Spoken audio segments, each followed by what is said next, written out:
You are describing the imposter syndrome is what happened to you. I'll be found out. And we did a blog post about that previously, and I'm just referencing that. I'll link to that post below. So you had this. So how long did you keep this? Oh, I'm still battling it. Okay. It's not gone. I haven't gone to another planet. Like, I'm Okay. still getting the messages. So I still have to, block and reframe and talk to myself and engage in what ACT would say, the cognitive diffusion, so that I don't see those ideas as fused with who I am. I Right. see them as content, not content of like who I am, but context of like what's around me. So it's work. When you say it's work, literally, how often do you find yourself having to battle? Is this a daily thing, weekly, monthly? Are we doing therapy? No, but people, I'm talking to I'm people. teasing. I'm Okay. teasing. And People I want just to say that. know. People Yes, want no, to know that they are not unusual. So that's what. that's why I joke, right? Okay. Because Okay. I want to be clear that like we all have this work to do. So I am quite successful. I, have a PhD and by all sorts of things, right? Like I shouldn't have this thought that I'm going to be found out, and I still have to navigate it. So, I mean, it several times a week. I don't Okay. know if it's daily That's good now. enough. At one point it was daily, right? And when you're kind of in that climbing mode of your life, where whether you're achieving or you're going for something, it's that sort of, those messages in the world can be like those whispers in your ear of like who do you think you are? Like, are you sure? Right. And so there were times when I was climbing, I think I might have had to battle it more. Not that I'm still not growing, because I'm not done growing, but I do think it's less than it was in the past. But that's taken intentional work, and not just like denying that it exists and saying I'm not gonna think about it, like stick my fingers in my ear, like la la la, but naming it and challenging it. Okay. So for me, so that there's two of us and people understand this, for me, I no longer think I'm not good enough for what I'm doing, but I'm not good enough for what I want to do. And so I'm Ah. battling on how can I really do what I'm aiming to do?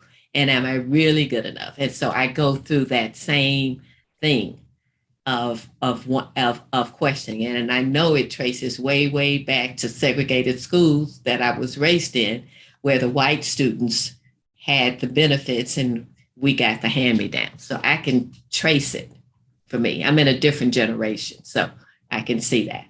But isn't it Okay, powerful though, how we're in different generations and yet the stories are so similar? it's just amazing to me because I remember the one day, one day we will be free. I grew up on the one day myth, and so it's better than it was in my when I was a child, for sure. I'm not. I can go and drink out of any water fountain I please that's open to the public. So that's better. But we there's a lot of people still in segregation. There are a lot of people who are battling, and the people who listen to this podcast are people in organizations who are wanting to do more, achieve more, and who are secretly, a number of them, I know for a fact, are secretly wondering, am I up to? And so this is why it was so important for you to be here. Okay, so you've explained internalized oppression. Say that how you would prefer to say it again. I refer to it as appropriated oppression. And I like it. Appropriate. Oh, that's two words. I can hang with that. Yeah. I know people know it as internalized Mhm. oppression or internalized racism, but I like appropriated. I really do. Because think about it. Like, you can appropriate, and not in people know cultural appropriation, not in that sense, but when you appropriate something, you pick it up. And so if as I'm picking, like I'm picking up my phone or a cup or something, right? If we think about it as external to us, something that's happening external to us, we can interrupt that. I can put my phone down. I can set limits on how often I engage with it or how I engage with it. If we only think about it as something that's in us, how do we get something out of us? that to me, it takes away our agency, and it Okay. takes away some of our ability to interrupt it. So all that to say, that's appropriated racism. And when I learned about ACT, one of the core ideas of acceptance commitment therapy is this idea of cognitive diffusion. So basically, Wait, before you say those two words very slowly. yes, Cognitive, what's the second word? diffusion. Okay, diffusion. Okay, go ahead.